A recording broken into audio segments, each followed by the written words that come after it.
I'm clear on what my living requirements will be in 5 years' time.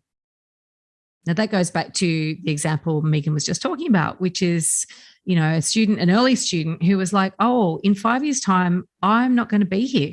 And for some people, they can buy a property that works, as in will be a good investment and they can keep and rent out or whatever. And for other people, they're thinking, hopefully I'm going to couple up and have kids, or other people, they're going to move over, whatever they're going to have a life change.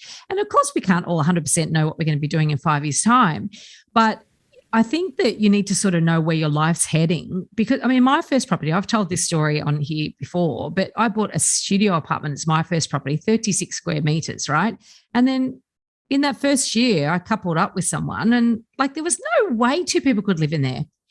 No way in a million years. Recipe for disaster. We only lasted 5.5 years together as a couple anyway. We definitely wouldn't have lasted that long if we'd tried to live in that apartment together.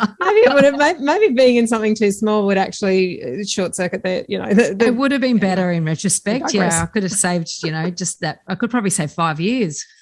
I'm sure there were lots of great memories in that 5 years. Yeah. Anyway, that's a long time ago now.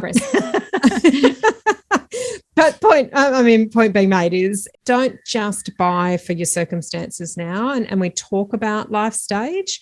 The right property for you now may not, or the right sort of compromises for you now might not be the right sort of compromises for you in the future. But if you are a couple and you are planning to have children, then you need to have a very good long think about how long you're going to be in the property, because the purchasing costs and the selling costs, if you're going to divest it as a part of a stepping stone strategy, if that family comes along, within 1 or 2 years, you might actually end up in a negative position. So having a bit of an eye on the prize, not too far ahead, because if you're single and you're thinking about kids going to school, then you might be a little bit too far down the track.